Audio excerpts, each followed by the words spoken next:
IGN formé en France. Il est breveté d'école de guerre de Paris. C'est également un auditeur de l'IHEDN, Institut des hautes études de défense nationale de Paris. Voilà, donc lui aussi, il a amené beaucoup de réformes dans la gendarmerie. La gendarmerie aujourd'hui se veut une gendarmerie de proximité, une gendarmerie proche de la population. Donc ce sont là les différentes réformes entreprises par le président de la République pour nommer les gens selon leurs compétences à la tête des différentes forces qui constituent l'armée nationale. Au niveau de la police centrafricaine, c'est le contre-amiral général Bienvenu Zokwe. C'est lui le directeur général de la police centrafricaine, ressortissant de l'académie de police Moubarak en Égypte. C'est un spécialiste antiterroriste qui a fait beaucoup de formations à l'étranger. C'est lui le coordonnateur.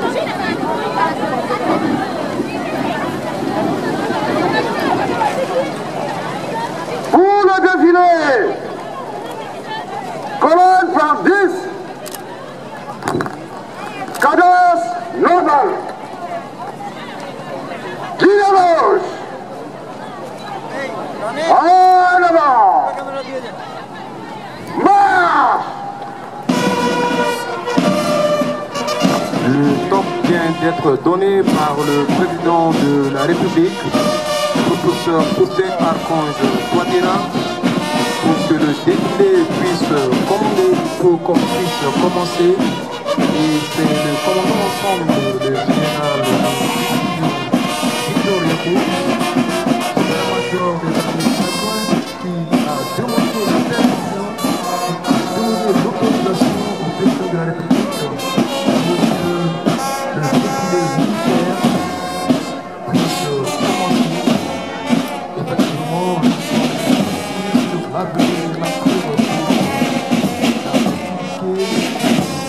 1er décembre, dans laquelle la République a vu la manifestation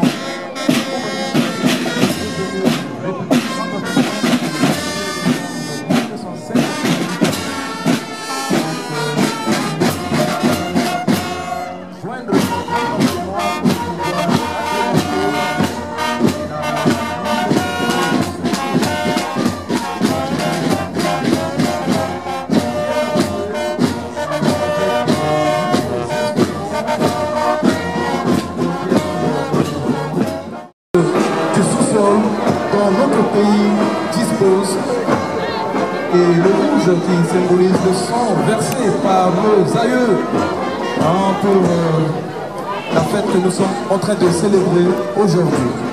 Voilà, le drapeau de l'état-major est tenu par le lieutenant Sambo, officier d'administration formé au Maroc. C'est Issa Issaka qui tient le drapeau donc de la douane. Ainsi vient le tour du contingent de la MINUSCA. Voilà, c'est l'occasion de jeter des fleurs sur Madame Rogwabiza, représentante spéciale du secrétaire général des Nations Unies en République centrafricaine. Voilà, ce sont là le drapeau de la MINUSCA qui fait son passage. Après, c'est le tour donc des anciens combattants d'Indonésie avec pour capitale Jakarta.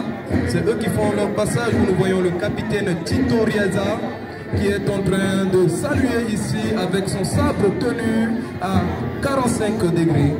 Voilà, après le passage du contingent indonésien de la MINUSCA vient donc le tour du contingent camérien. Il y a de cela 2 semaines à Bérémou. C'est ça le résultat des différentes réformes entreprises depuis le retour à l'ordre constitutionnel du 30 mars 2016 qui a vu l'accession à la présidence de la République du professeur Faustin Archange Touadéra. Il est question aujourd'hui de recruter sur toute l'étendue du territoire, donnant la chance à tout centrafricain de pouvoir intégrer l'armée et de défendre l'intégrité du territoire. Le deuxième bloc est commandé par le sous-lieutenant de saluer ici devant la tribune. Grâce à nos partenaires bilatéraux de Rwanda, voilà, ces jeunes centrafricains recrutés sur toute l'étendue du territoire pour pouvoir servir la bonne cause, celle de défendre l'intégrité du territoire. Vous pouvez constater un visage luisant de santé. C'est ça le symbole même de rajeunissement de l'appareil militaire centrafricain.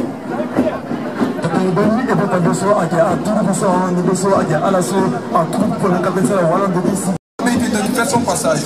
Après le passage du BT2, vient donc le tour du BT3, le redoutable BT3 de son ancienne appellation Bemia RIP. Le BT3 a toujours fait parler de lui dans les opérations avec leur béret rouge. Il négocie avec le...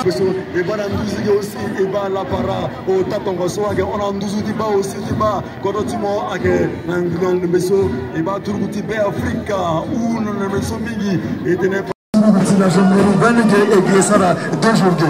C'était la Mundangor du Kodokwe, Bogona Magati, Bangasu, Mogawara Chameri, Bogona Magati, Dele, Mogawara Chameri, Napogoge aussi, et Balasso, Aïgaran de Besso, Napogoge et Geba, Alati, LGM, Aguiarasa, Aïgaran de Besso, Seba, Ligue, et Ba, commandant Moni, Napogoti, et Ba, lieutenant Malo, Agatou, Aguiarasa de Besso, Gani. Oui, comme vous venez de dire, c'est le chef d'escadron Mouni qui est sur la LGM. Il est en train de saluer le président de la République. Il est diplômé d'état-major au Congo. Il est secondé du lieutenant Malo qui a fait une démonstration devant le président de la République à Mondjo et qui lui a valu un certificat. Après le passage donc de la LGM, vient donc le tour du bloc robot. C'est une unité d'intervention de la gendarmerie nationale. Vous voyez leurs équipements de ces jeunes. C'est le lieutenant Mapuka, ressortissante de l'Espoir, officier d'administration formé au Bénin et au Mali. C'est elle qui est en train de saluer, de rendre les honneurs ici au président de la République. Voilà, nous pouvons lire sur le visage du président de la République un sentiment de fierté de son armée. Voilà, une armée bien rajeunie, une armée au service de la population, une armée professionnelle au service de la et autres calamités naturelles. Je rappelle que le commandant Ngo est diplômé d'état-major au Cameroun. C'est lui qui est en train de saluer ici. Après leur passage, vient donc le tour de l'armée de l'air avec leur béret bleu qui symbolise le ciel. En tête, nous voyons le lieutenant-colonel Libéré, pilote de deuxième degré formé en France. C'est lui le chef de corps qui est en train de saluer ce corps qui a pu libérer le corridor Bangui Garamboulaye. Voilà, le colonel Wallo, c'est un spécialiste antiterroriste formé en Libye, ancien enfant de troupe. C'est lui le chef de corps du 6e bataillon d'infanterie territoriale. Voilà, ce corps qui est devenu une référence. Après le passage du BT6, c'est le tour donc du BT7 de son ancienne appellation RDOT. Ils sont au niveau de la sortie nord de Bangui au PK12. En tête, nous voyons son chef de corps, le lieutenant-colonel Bilal, breveté d'école de guerre en Égypte. C'est lui qui est en train de saluer ici où il est secondé.